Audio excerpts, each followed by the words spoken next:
कहानी आसपास की, जीने के एहसास की। इसी टैगलाइन के साथ मैं हूं आपका दोस्त मोइनुद्दीन चिश्ती, हाजिर हूं एक नई सफलता की कहानी लेकर। आज की कहानी में हम जोधपुर के जाने माने नर्सरी विशेषज्ञ ललित देवड़ा जी से बात करेंगे। आज की हमारी स्टोरी इस बात पर आधारित रहेगी, इस बात पर केंद्रित रहेगी कि आप कैसे नर्सरी का सेटअप शुरू करें और कैसे आप अपनी बाधाओं को दूर करते हुए करोड़ों रुपए की, लाखों रुपए की कमाई तक पहुंचे। एक सफल नर्सरी का संचालन कैसे किया जाए, एक सफल नर्सरी कैसे चलाई जाए, नर्सरी से जुड़ी, नर्सरी के कारोबार से जुड़ी और नर्सरी के अप्स एंड डाउन से जुड़ी, नर्सरी के काम से जुड़ी, नर्सरी के चैलेंजेस से जुड़ी बातों पर हम आज ललित देवड़ा जी से उनके अनुभवों को साझा करेंगे और किसानों के लिए एक आमदनी का जरिया कैसे बने या आप कैसे नर्सरी शुरू करें, इस सेटअप पे हम बात करेंगे। ललित देवड़ा जी, आपका स्वागत है आरबीएस मॉडल स्टोरीज पर। थैंक यू जी। मैं ललित देवड़ा जोधपुर में मंडोर में नर्सरी की सेवाएं सब लोगों को दे रहा हूं। आज की हमारी जो स्टोरी है वो आरबीएस मोइनुद्दीन स्टोरीज पे है, जिस पे हम नर्सरी में जो समस्याएं आ रही है या एक नर्सरी को कैसे चलाया जा सकता है, इन सब को करने के लिए जो उसके पीछे जो भूमिका है या जितना आपको मेहनत करनी पड़ती है, किन किन चीज़ों की तैयारियां करनी है, कैसे आप मैनेज करोगे, वो सारी चीज़ें भी हम इस वीडियो में डिस्कशन करेंगे, जिससे कि कोई लोग यदि इस टाइप का व्यापार या बिजनेस या नर्सरी कोई उद्यम लगाना चाहे तो वो कैसे तैयारी कर सकता है, उसको क्या क्या ज़रूरत पड़ेगी, वो सारी चीज़ें भी इस वीडियो में हम डिस्कशन करेंगे। जैसे मैं यहाँ पे करोड़ों का टर्नओवर नर्सरी में कर रहा हूँ, जिसमें हमारे नर्सरी में जो प्लांट्स हैं उनका भी है, साथ साथ में हम बड़े टेंडर्स या गवर्नमेंट्स के काम भी करते हैं और उनसे जो कॉन्ट्रैक्ट्स वगैरह लेते हैं, तो अल्टीमेटली हमारा 2 करोड़ के आसपास का टर्नओवर पे अभी हम काम करते हैं। तो इसको हमारा जो टारगेट है कि आने वाले 1-2 साल में हम इसको 1.5 गुना और 2 गुना करें। तो मैं आप लोगों से भी कहता हूं कि आप भी है ना, इससे भी ज़्यादा 2.5 करोड़ 3 करोड़ या और भी ज़्यादा आप एक तरह से टर्नओवर प्राप्त कर सकते हैं। तो उसको करने के लिए क्या क्या समस्याएं हैं या क्या क्या हमारे को हर्डल्स आती है, उन सभी चीज़ों के बारे में हम आपसे इस वीडियो में डिस्कशन करेंगे।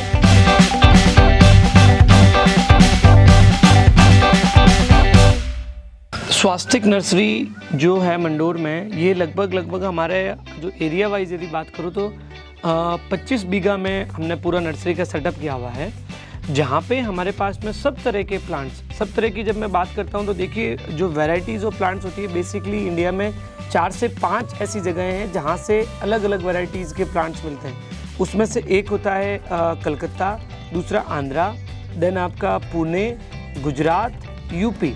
इन सारी जगहों से जो पौधे अलग अलग वैरायटीज़ के मिलते हैं, हम यहाँ पे वो सब तरह के प्लांट्स रखते हैं। कुछ प्लांट्स ऐसे हैं जो ज़्यादा मॉइस्चर पसंद करते हैं, कुछ है जो ड्राई क्लाइमेट में होते हैं। तो अल्टीमेटली एक तरह से सारे तरह के प्लांट्स अपने पास में मिल जाएंगे।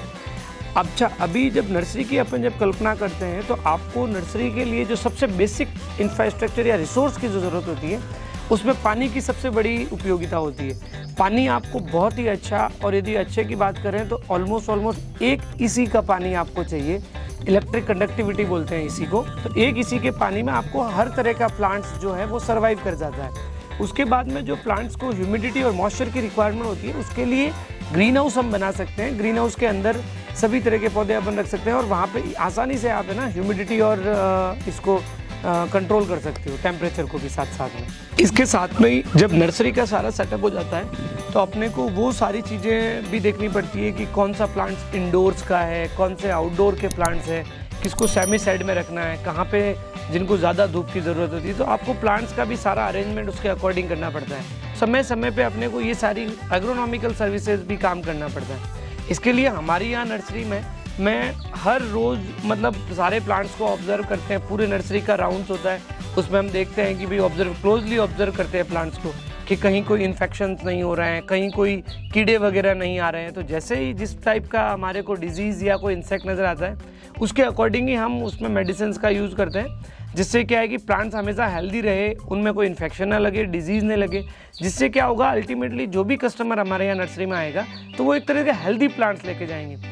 इसके साथ साथ में प्लांट्स की अच्छी ग्रोथ के लिए हम बहुत सारा वर्मी कंपोस्ट यूज़ करते हैं। प्लांट्स को सिर्फ पानी पिलाने से या उसको दवाई डालने से कोई बीमारी नहीं हो जाए, उसके साथ साथ उसको खाने में क्या देना है जिसके लिए उसकी अच्छी ग्रोथ हो। तो हमें वर्मी कंपोस्ट हुआ या दूसरे जो केमिकल फर्टिलाइजर्स भी हैं जो कुछ पौधों में हमारे को देने पड़ते हैं। उसके बाद में जो सबसे बड़ा रोल आता है नर्सरी में मार्केटिंग का या सेल्स का, एक तरह से अपन कहेंगे।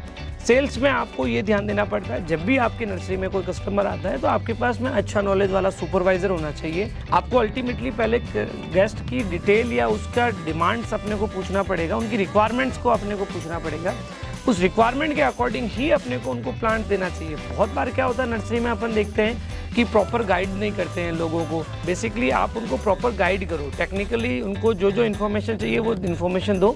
स्वास्तिक नर्सरी में हम लोगों ने क्या सेटअप किया हुआ है कि जब भी कोई कस्टमर आएगा तो पहले हमारे रिसेप्शन पे या जो अंदर आते ही एक जो ऑफिस टाइप से हमारा सेटअप बना हुआ है, वहाँ पे आके वो हमसे बात करेगा कि सर हमारे को ट्री प्लांट चाहिए या मतलब फ्रूट प्लांट चाहिए या इंडोर आउटडोर पॉट्स के लिए चाहिए या कैसे प्लांट चाहिए। हम उसके अकॉर्डिंग ही हमारा एक सुपरवाइजर उसके साथ में भेजते हैं, वो साथ में जाएगा, उनको इंडोर के प्लांट चाहिए तो इंडोर के दिखाएगा, आउटडोर के ट्री फ्रूट उसके अकॉर्डिंग दिखाएगा। उन सारे प्लांट्स को पिक करके एक लोडिंग एरिया हमने बनाया हुआ है जहाँ पे उनका बिलिंग बनता है। बिल बनने के बाद में उसको प्रॉपर उसकी गाड़ी में या उसके कोई टैक्सी में भिजवाना है तो या उसके इंडिविजुअल व्हीकल है तो उसमें डालना है। तो ये एक तरह से क्लाइंट को एक स्मूथ सर्विस दी जाती है जिससे उसको मतलब नर्सरी में आके पौधे खरीदने में और अच्छा लगे और वो ज़्यादा से ज़्यादा पौधे खरीदे और उनको प्रॉपर तरीके से रख सकें। कस्टमर की एक कंप्लेन हमेशा रहती है कि सर कुछ दिन तक तो पौधे अच्छे थे, फिर कुछ पौधे को ख़राब हो गए या कुछ पौधे ग्रोथ नहीं कर रहे हैं। तो मैं सभी लोगों को एक बात कहना चाहता हूँ कि ऐसा तो मुझे भी आज तक कोई पौधा नहीं मिला है जो कभी मरा नहीं हो या हमेशा वो ग्रोथ रहता है। ठीक है, हर प्लांट्स भी एक तरह से इंसान की तरह धीरे धीरे बड़ा होता है। जैसे जैसे अपन उनको जो जो उनकी रिक्वायरमेंट्स हैं उनको पूरा करते जाएंगे उस तरह से उसकी ग्रोथ होती जाएगी। फिर भी it's just like human being, plant damage होते हैं, it's a normal thing. But देखिए आप लोगों को ध्यान में क्या रखने वाली बात होती है, सबसे इम्पोर्टेंट है वाटरिंग। अपने यहाँ पे जो प्लांट्स को पानी देने का जो सिस्टम है, मोस्टली जो कस्टमर्स है वो लोग एवरीडे जैसे मॉर्निंग में उठे ब्रश कर रहे हैं या कुछ काम कर रहे हैं या उनकी एक्टिविटी बना दिया उन्होंने, मतलब डेली रूटीन बना लिया है कि भाई सुबह उठ के हमारे को इमीडिएटली पानी देना है। इट इज़ नॉट नेसेसरी, बिल्कुल भी ऐसा ज़रूरी नहीं है कि आप हर रोज़ पौधों को पानी दो।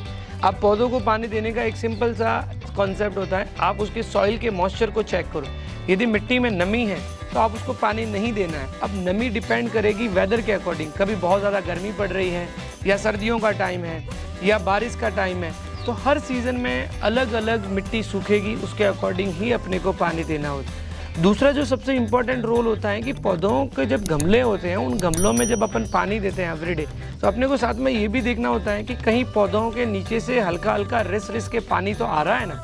यदि पौधों में पानी लीच आउट नहीं हो रहा है तो उसका मतलब जो गमले के नीचे जो छेद हुआ करते हैं वो छेद चौक हो गया है। तो अपने को गमले में जब पॉटिंग करते हैं प्लांट्स को, किसी भी प्लांट्स को लगाते हैं, तो सबसे पहले नीचे आप एक ऐसा लेयर 1 इंच या आधा इंच या 2 इंची का बनाएं जिससे पानी फिल्टर होकर उस गमले से निकल सके। तो अब जो ओवर वाटर जो इकट्ठा होगा वो हमेशा उसके अंदर से निकल जाना चाहिए। इस तरह का पैटर्न आपको मेंटेन करके रखना है। दूसरा इंपॉर्टेंट चीज़, आप समय समय पे पौधों के गमलों में खुरपी करें। खुरपी करने से उनको एरेशन होगा, बराबर से आपको उनको ध्यान लगेगा, उनकी जड़ों को भी हवा लगेगी तो वो भी ग्रोथ होगी। तीसरा इंपॉर्टेंट चीज़ है, आप समय समय पे खाद दें। वर्मी कंपोस्ट सबसे बढ़िया खाद होती है जिसको आप हर 1.5 महीने 2 महीने में वर्मी कंपोस्ट खाद दे सकते हैं।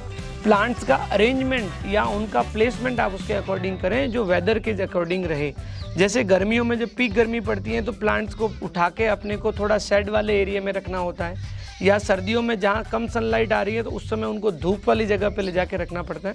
ये चीज़ें भी ज़रूरी होती हैं, अनवरत आपको करनी चाहिए। साथ ही साथ एटलीस्ट साल में एक बार आपके पास जो भी गमले होते हैं उनको रीपॉटिंग करें। उन गमलों को कहीं एक जगह रख के उनके प्लांट्स को बाहर निकालें, हल्की हल्की सी मिट्टी झाड़ें, थोड़ी थोड़ी सी जड़ों को भी हल्की झाड़ें, उसके बाद में नई मिट्टी नया खाद के साथ मिक्स करके उस गमले में भर के वापस रीपॉटिंग करें। तो इस तरह से क्या होंगे कि जो मोस्टली कस्टमर्स की कंप्लेन हमारे पौधे ग्रोथ नहीं कर रहे हैं या मर जाते हैं, ये प्रॉब्लम आपकी 90-80% तक सॉल्व हो जाएगी। अभी आपको इसके बाद में भी ये सब चीज़ें यदि आप फॉलो कर रहे हैं फिर भी आपके प्लांट्स ग्रोथ नहीं हो रहे हैं या मतलब उनमें अच्छा डाई हो रहे हैं, प्लांट मर रहे हैं, तब आपको एग्रोनॉमिकल सर्विस की ज़रूरत है। दैट मीन्स आप किसी अच्छे नर्सरी वाले को या हमारे यहाँ आके आप पूछिए तो हम उसको डायग्नोस करेंगे, एनालिसिस करेंगे कि आप ये सारी प्रैक्टिसेस फॉलो करने के बाद भी क्या कोई वहाँ बीमारी लगी हुई है, कोई कीड़ा है या कोई उनके रूट्स में फंगल इन्फेक्शन है जिसकी वजह से वो क्या हो रहा है कि प्लांट प्रॉपर ग्रोथ नहीं हो रहा है। तो उसके लिए हमारे को एडिशनल ट्रीटमेंट करना पड़ेगा।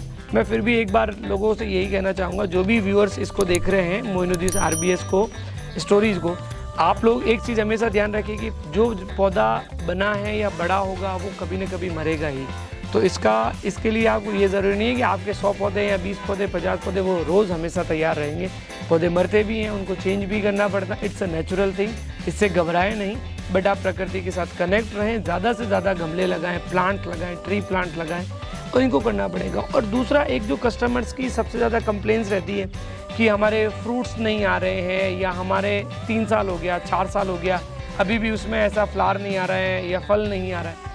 मैं सभी लोगों से एक बार कहूँगा, आप लोग जब भी कोई भी नर्सरी से प्लांट खरीदते हैं तो आपको सबसे पहले उसकी ऑथेंटिसिटी, दैट मीन्स उसकी वैरायटी की ऑथेंटिसिटी को आपको ध्यान में देना पड़ेगा। आप पहले से डिसाइड करें कि मेरे को ग्राफ्टेड प्लांट लेना है, अच्छी वैरायटी का प्लांट लेना है। आप सीड से तैयार हुए हुए या सस्ते पौधे में जाएंगे तो ऑब्वियसली नर्सरी वाला आपको फिर वो वैसे ही पौधे देगा जिनमें बहुत लंबे टाइम तक फ्रूट नहीं आएंगे और आप उनको अच्छे से एंजॉय भी नहीं कर पाएंगे। तो हमेशा प्लांट्स की वैरायटी पे विशेष ध्यान दें आप लोग। अभी नर्सरी में कस्टमर्स के साथ साथ में जो नर्सरी ऑनर्स के लिए जो सबसे बड़े चैलेंजेस हैं नर्सरी को रन करने के लिए, अपन उन पे बात करेंगे। जैसे देखिए, नर्सरी में आपको वैरायटीज़ ऑफ प्लांट्स को रखना पड़ता है क्योंकि हर कस्टमर्स की अलग अलग डिमांड्स होती है, राइट। तो इनके लिए आपको इंडिया में या मतलब जो जहाँ से प्लांट्स की मंडियाँ हैं बड़ी बड़ी, क्योंकि हर पौधा एक ही जगह पे एक ही ज्योग्राफी में नहीं डेवलप हो सकता है, दैट मीन्स उसकी ग्रोथ नहीं हो सकती है, वो जर्मिनेशन नहीं होगा या वो बड़ा नहीं बनेगा। तो आपको सारी जगहों से लिंकअप करके रखना पड़ेगा। आपको जैसे हमारे यहाँ पे जो पौधे हैं जो आंध्र प्रदेश से आते हैं, कलकत्ता से आते हैं, यूपी से आते हैं, गुजरात से आते हैं, पुणे से आते हैं, कुछ देहरादून से भी प्लांट्स आता है, और अल्टीमेटली दार्जिलिंग से भी कुछ पौधे आते हैं कभी कभार जो सीजनल प्लांट्स होते हैं या फ्लावर्स वाले प्लांट्स होते हैं। तो आपको एक तरह से सब जगहों पे अपना सेटअप रखना पड़ेगा। वहाँ पे नर्सरी ऑनर्स जो वहाँ पे प्रोड्यूस कर रहे हैं उनके साथ टचअप में, या वहाँ के फार्मर से आपको टचअप रखना पड़ेगा। प्लांट्स सबसे ज़्यादा पानी की रिक्वायरमेंट रखते हैं, उनको एवरीडे। और अब जब वेस्टर्न राजस्थान में है और जोधपुर जैसे जहाँ हॉट क्लाइमेट, ड्राई क्लाइमेट का एरिया, तो यहाँ पे आपको एवरीडे पानी देना पड़ता है पौधों को। तो पानी की क्वालिटी आपको बहुत ही अच्छी चाहिए, और पानी किस पौधे को कितना देना है, ओवर वाटर नहीं करना है, कम देना है। तो अल्टीमेटली जो भी एम्प्लॉयज़, जो लेबर्स आपकी नर्सरी में काम कर रही हैं, उन लेबर्स को आपको ट्रेंड करना पड़ता है, उनको बताना पड़ता है प्लांट्स का अरेंजमेंट कैसे करोगे, पानी कैसे दोगे, कितना दोगे, क्यों दोगे। ये सारी चीज़ें आपको उनको एक तरह से स्किल्स जो है ये सारी उनमें डेवलप करनी पड़ती हैं। साथ ही साथ में देखिए, नर्सरी में आपको स्किल्ड लेबर की भी ज़रूरत पड़ती है। साथ साथ में आप हर बार तो अनस्किल्ड लेबर से काम नहीं चला सकते, तो आपको जैसे सुपरवाइज़र टाइप्स के भी कुछ लोग रखने पड़ते हैं जो क्लाइंट से, कस्टमर से अच्छे से बात कर सके, उनको डिटेल में प्लांट्स के बारे में नॉलेज दे सकें।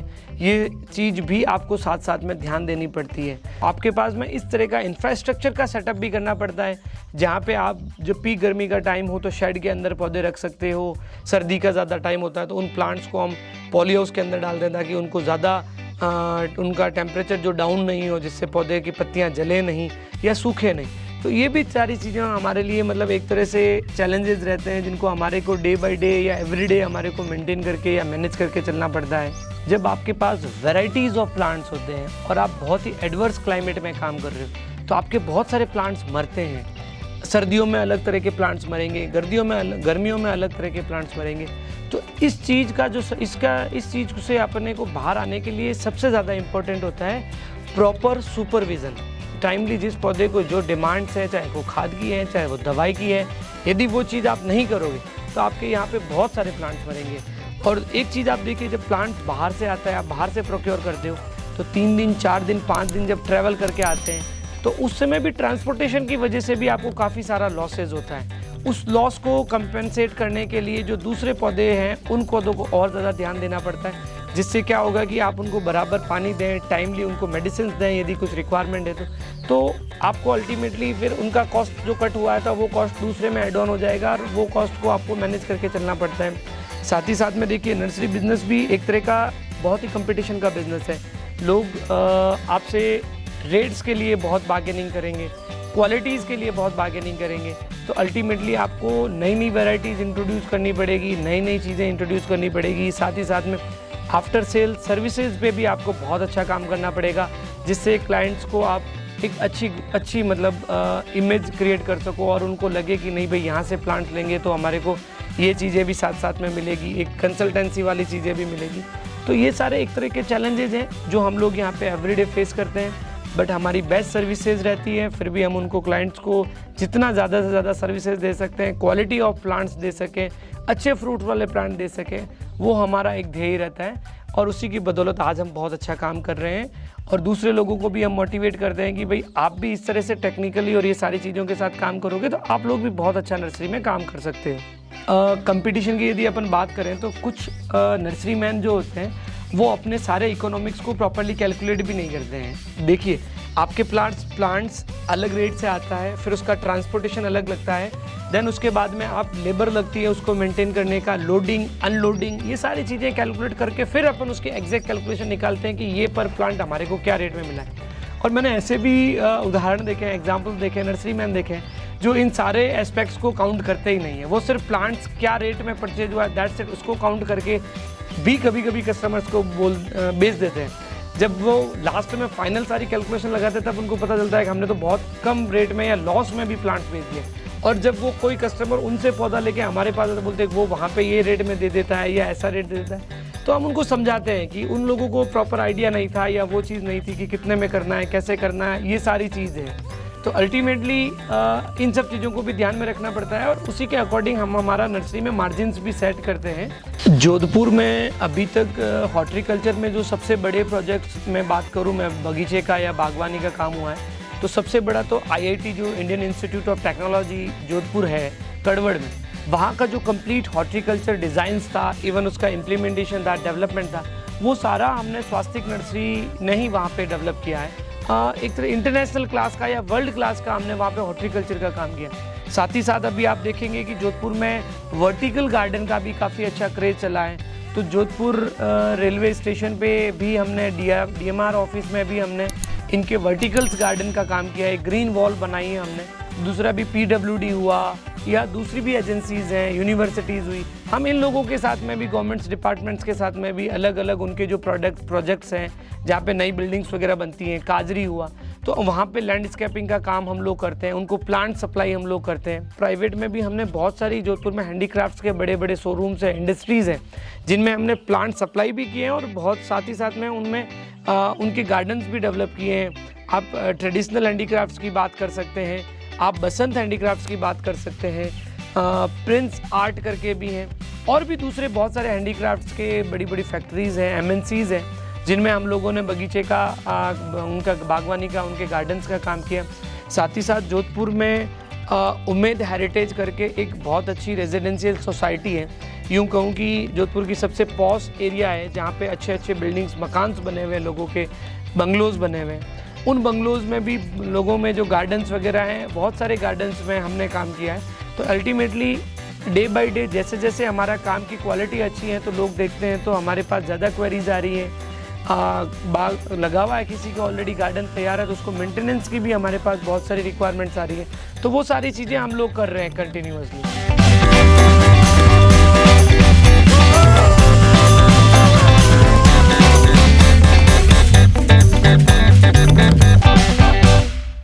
मैं गोविंद सांकला पिछले 20 साल से सात्विक नर्सरी का कस्टमर हूँ। यहाँ से ले जाए हुए प्लांट हेल्दी अच्छे होते हैं जो यहाँ के एनवायरनमेंट को सर्वाइव कर जाते हैं। मैं इनकी सफलता के लिए इनको बहुत बहुत बधाई देता हूँ और आशा करता हूँ कि जोधपुर में ये सेवाएं ऑक्सीजन में बढ़ोतरी के लिए बहुत अच्छी होगी और ललित जी का भविष्य बहुत अच्छा होगा। मैं एज ए कस्टमर इनको बहुत बहुत धन्यवाद देना चाहूँगा। नमस्कार, मैं डॉक्टर YK गौड़ गोविंद राम जी सांखला साहब के साथ यहाँ पहली बार आया हूँ तथा यहाँ से मैंने जो वैरायटी देखी है वो जोधपुर में कहीं नहीं है। इतनी बढ़िया नर्सरी यहाँ की मुझे लगी। मैं प्राकृतिक चिकित्सक हूँ, योग कराता हूँ, तो मुझे प्रकृति से बहुत प्रेम है और ललित जी की मैं यहाँ भविष्य में बहुत उन्नति की देख रहा हूँ। धन्यवाद।